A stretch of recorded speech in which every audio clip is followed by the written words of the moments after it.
اعوذ باللہ من الشیطان الرجیم، بسم اللہ الرحمن الرحیم۔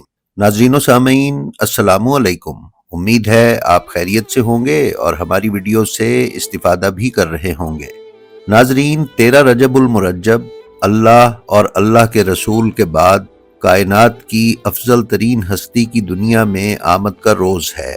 ہماری یہ ویڈیو آج اسی مناسبت سے تیار کی گئی ہے، اس لیے ہم تمہیدی گفتگو کو چھوڑتے ہوئے آپ کو لیے چلتے ہیں اپنی آج کی ویڈیو پر۔ ناظرین معظم، مولا کائنات کی دنیا میں تشریف آوری 13 رجب المرجب 30 عام الفیل کو ہوئی۔ عام الفیل وہ سال ہے کہ جب ابرہہ ہاتھیوں کا لشکر لے کر خانہ کعبہ پر حملہ آور ہوا تھا۔ جس سال ابرہہ نے خانہ کعبہ پر حملہ کیا، اس سال کو عام الفیل یعنی ہاتھی والا سال کہا جاتا ہے۔ ابرہہ کے اس واقعے سے 30 سال کے بعد امام علی علیہ السلام ظاہری طور پر اس دنیا میں تشریف لائے۔ کتاب العروۃ الوثقی خصائص المرتضیٰ، کتاب چہارم از کتاب ارحج المطالب، صفحہ 426، مطبوعہ نول کشور، اور کتاب احسن الانتخاب فی مشیت سیدنا ابی تراب، مصنف شاہ علی حیدر کاکوری شریف، ضلع لکھنؤ، صفحہ 20 پر بیان کرتے ہیں کہ امام زین العابدین علیہ السلام فرماتے ہیں کہ ہم کربلائے معلیٰ میں امام حسین علیہ السلام کی تربت اقدس کی زیارت کر رہے تھے۔ وہاں بہت سی عورتیں موجود تھیں۔ ان میں سے ایک عورت بڑھ کر ہمارے پاس آئی۔ ہم نے اس سے پوچھا کہ تو کون ہے؟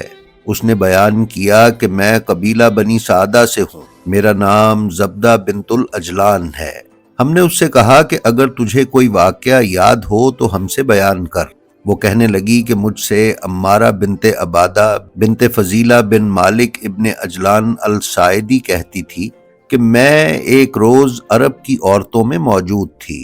اتنے میں جناب ابو طالب علیہ السلام تشریف لائے۔ ان کے چہرے سے پریشانی کے آثار نمایاں تھے۔ میں نے پوچھا، آپ کا یہ حال کیوں ہے؟ تو وہ فرمانے لگے کہ فاطمہ بنت اسد مخصوص وقت یعنی امام علی علیہ السلام کی دنیا میں تشریف آوری کی شدت بہت زیادہ محسوس کر رہی ہیں۔ پھر میں حضرت فاطمہ بنت اسد سلام اللہ علیہا کا ہاتھ پکڑ کر کعبہ میں لے گئی اور کہا کہ خدا کا نام لے کر یہیں بیٹھ جائیں۔ ابھی وہ اچھی طرح بیٹھنے نہ پائیں تھیں کہ ایک پاک اور پاکیزہ، خوبصورت اور بولتا ہوا یعنی گفتگو کرتا ہوا بچہ ان کو پیدا ہوا۔ اس حسن و جمال کا لڑکا ہم نے کبھی نہیں دیکھا تھا۔ ان کا نام جناب ابو طالب نے علی رکھا۔ پھر حضرت صلی اللہ علیہ وآلہ وسلم وہاں تشریف لائے اور فاطمہ بنت اسد کے ساتھ انہیں اٹھا کر لے گئے۔ امام زین العابدین علیہ السلام فرماتے ہیں کہ واللہ ہم نے اس سے بہتر کبھی کوئی بات نہیں سنی۔ ناظرین، خواجہ معین الدین چشتی رحمۃ اللہ علیہ نے امام علی علیہ السلام کی کعبہ میں تشریف آوری کو اپنی ایک ربائی میں یوں بیان کیا ہے: روز یکا بکعبہ مرتضی پیدا شد، سبحان اللہ، در کون و مکان جلوہ نما پیدا شد، صلوات اللہ، جبریل ز آسماں فرود آمد و گفت ختم الرسل، فرزند بخانہ خدا پیدا شد، واللہ باللہ۔ ناظرین، خواجہ معین الدین چشتی علیہ الرحمہ نے بھی امام علی علیہ السلام کی دنیا میں تشریف آوری کو خانہ کعبہ میں تسلیم فرمایا ہے، اور اپنی اس مشہور ربائی میں انہوں نے اپنے عقیدے کو الفاظ کا جامہ پہنایا ہے۔ یہ ربائی اس قدر جامع ہے کہ اس کے الفاظ کی شرح کرنے لگے تو کئی کتابیں لکھی جا سکتی ہیں۔ خواجہ صاحب نے انتہائی وجد میں جذبات کے جس دریا کو کوزے میں بند کیا ہے، وہ ان کی عقیدت مندی کی پوری نقشہ کشی کر رہا ہے۔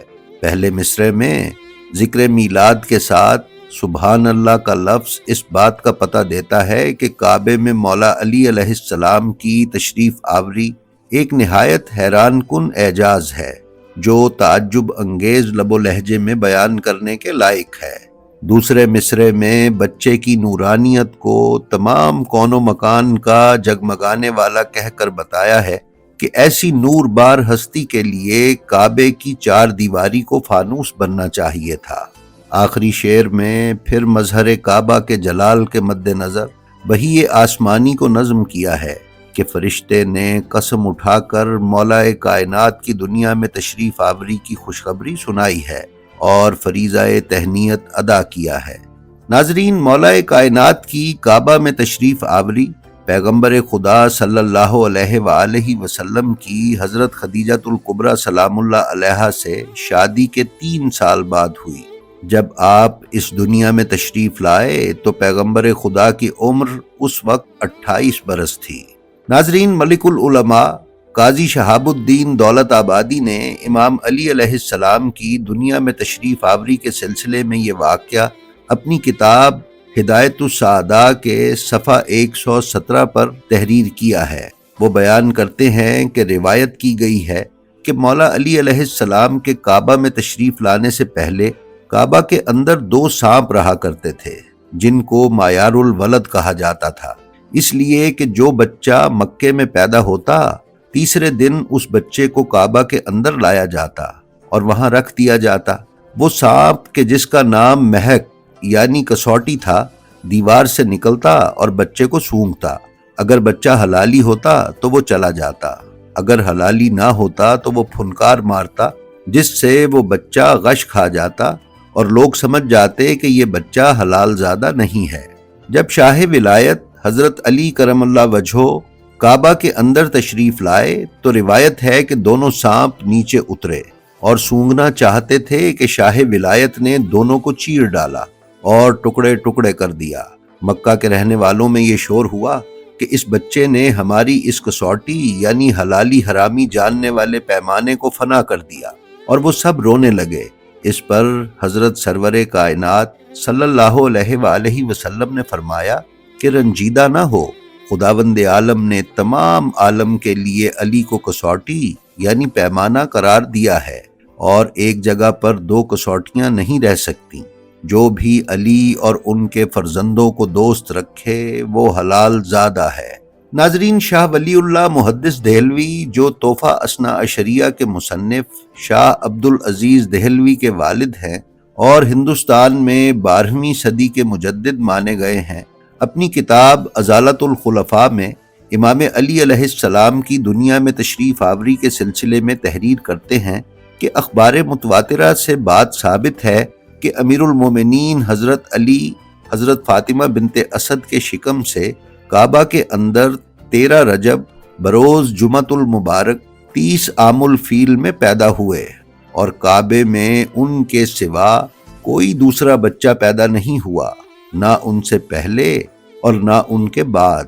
محمد علی فاضل اپنی کتاب معدن الصلحاء کے باب 8 میں تحریر کرتے ہیں کہ حضرت علی سے پہلے اور ان کے بعد کسی کو یہ عزت نہیں ملی کہ وہ کعبہ میں پیدا ہو۔ اسی وجہ سے شعراء نے کہا ہے کہ گوہر جتنا پاک تھا اتنا ہی پاکیزہ صدف پیدائش کے لیے ملا، اور کعبہ ان حضرت کے قدم مبارک سے بت شکنی کی وجہ سے فیضیاب ہوا، جبکہ 2 جہاں کے سردار کی پشت پر آپ کے پائے مبارک پہنچے۔ ناظرین، حضرت فاطمہ بنت اسد حرم کعبہ سے نکلیں اور بچے کو اپنے گھر لائیں، گہوارے میں لٹایا، والد کو مبارکباد پیش کی۔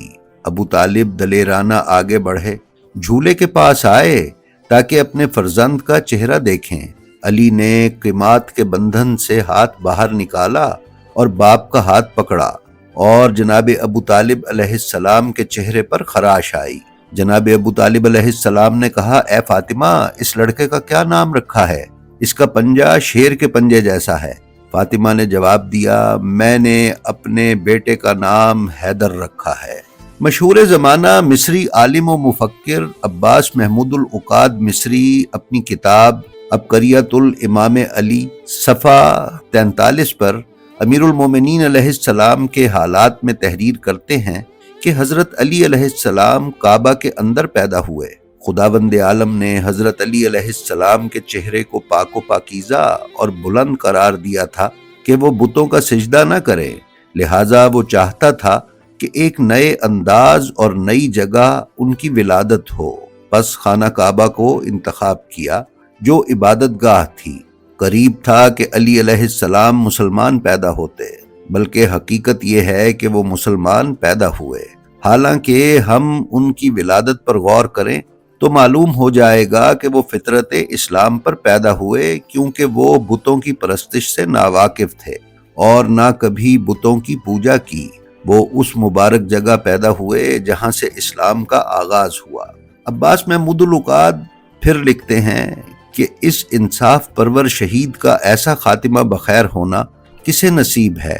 تمہیں معلوم ہو کہ وہ کعبہ میں پیدا ہوئے اور تم نے سنا کہ مسجد میں ان کے ضرب لگی، تو یہ وہ آغاز و انجام اور مدت حیات جو کعبہ اور مسجد کے درمیان ہے، کسی کو اولین و آخرین میں سے نصیب نہیں ہو سکا۔ ناظرین، مشہور عالم لبنانی عیسائی مفکر اور راہب جارج جرداق اپنی مشہور عالم کتاب ندائے عدالت انسانی میں لکھتے ہیں کہ علی اس کعبہ میں پیدا ہوئے جو مسلمانوں کا قبلہ اور مرکز شوق ہے۔ ان کی ولادت خانہ کعبہ کے اندر ہوئی۔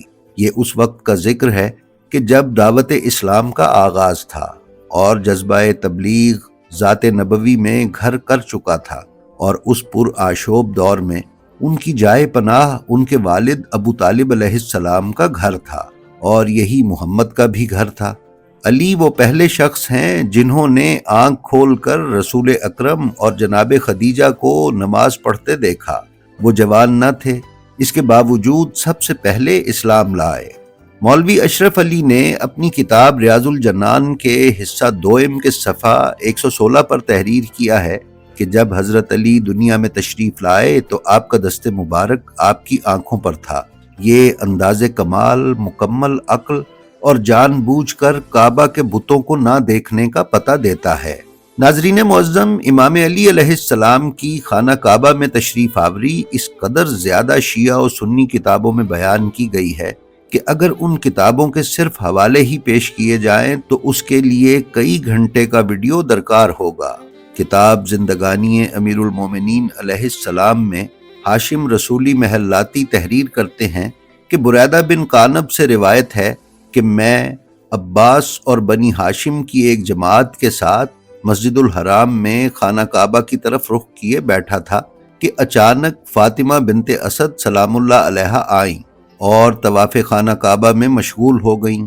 طواف کے دوران ان پر وضع حمل کے آثار ظاہر ہوئے تو خانہ کعبہ کے قریب آ کر فرمایا، خداوندہ، میں تجھ پر اور تیرے تمام پیغمبروں پر اور تیری کتاب پر ایمان رکھتی ہوں جو تیری طرف سے آئی ہے، اور اپنے جد جناب ابراہیم خلیل اللہ کی تصدیق کرتی ہوں، اور یہ کہ انہوں نے اس خانہ کعبہ کو بنایا۔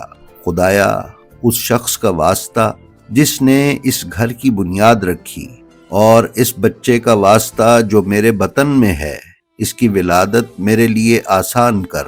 ناظرین، بریدہ بن قانب کہتے ہیں کہ ہم لوگوں نے دیکھا کہ اچانک خانہ کعبہ کی پشت کی دیوار شق ہوئی، یعنی دیوار پھٹ گئی، اور بی بی فاطمہ بنت اسد سلام اللہ علیہا کعبہ کے اندر داخل ہو کر نظروں سے اوجھل ہو گئیں۔ پھر دیوار کعبہ آپس میں مل گئی۔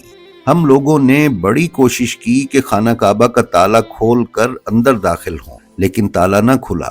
تالے کے نہ کھلنے سے ہم لوگوں پر یہ بات ظاہر ہو گئی کہ یہ خداوند عالم کا معجزہ ہے، اس کے علاوہ اور کچھ نہیں۔ جناب فاطمہ بنت اسد چوتھے روز حضرت علی علیہ السلام کو ہاتھوں پر لیے ہوئے برآمد ہوئیں۔